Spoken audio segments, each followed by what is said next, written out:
On part tous à l'autre bout du monde pour voyager, s'évader. Mais finit-on tous par voir la même chose?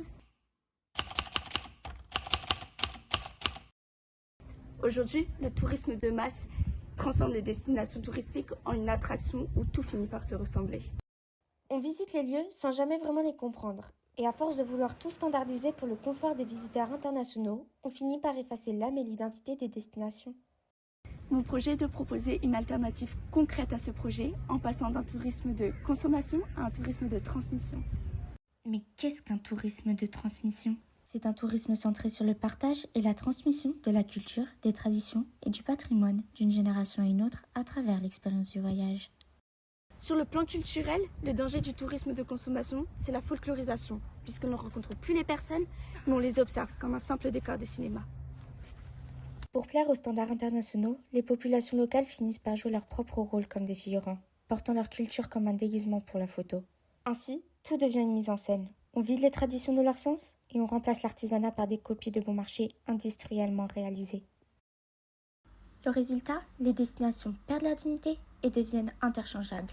Ainsi, on ne découvre plus le monde, mais on consomme une image prédéfinie jusqu'à l'épuiser. Tout ceci crée des tensions entre visiteurs et habitants, et c'est à ça qu'on s'oppose.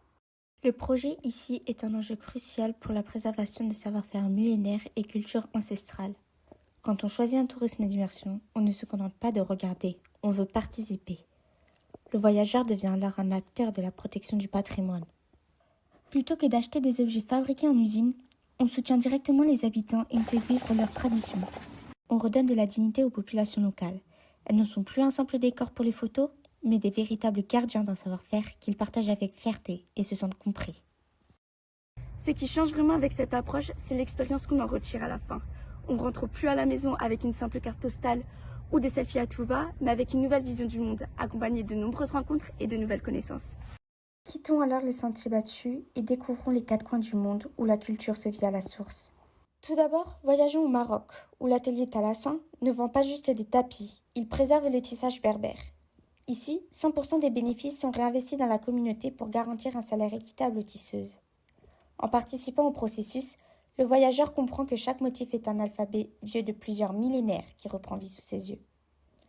Le tourisme devient alors le protecteur d'une culture ancestrale, pleine de sens, et permet également de faire vivre les communautés locales sans qu'elles soient soumises au tourisme de masse.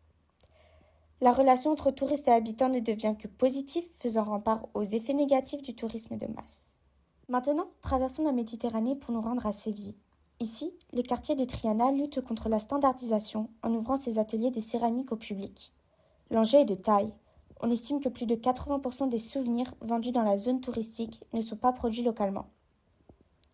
En mettant la main à la pâte dans ces derniers ateliers historiques, le visiteur soutient directement la survie d'un geste qui définit l'identité de la ville depuis l'époque romaine.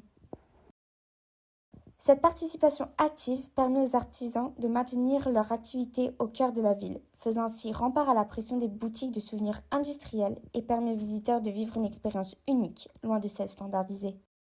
Partons maintenant sur le continent nord-américain, au Québec, où la sucrerie de la montagne refuse l'industrialisation du sirop d'érable. Sur ce site classé patrimoine laurentien, on récolte la sève à la main, comme il y a 100 ans, avant de la transformer en sirop.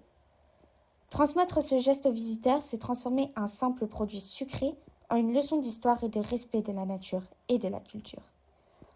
En s'initiant à la cuisson au feu de bois, le voyageur redonne de la valeur à un processus manuel lent. Il devient le garant que ce savoir-faire ne sera jamais remplacé par l'automatisation totale ou l'uniformisation des expériences touristiques. Enfin, allons en Mongolie, où le Thwickemer Lodge valorise un mode de vie historique aux visiteurs.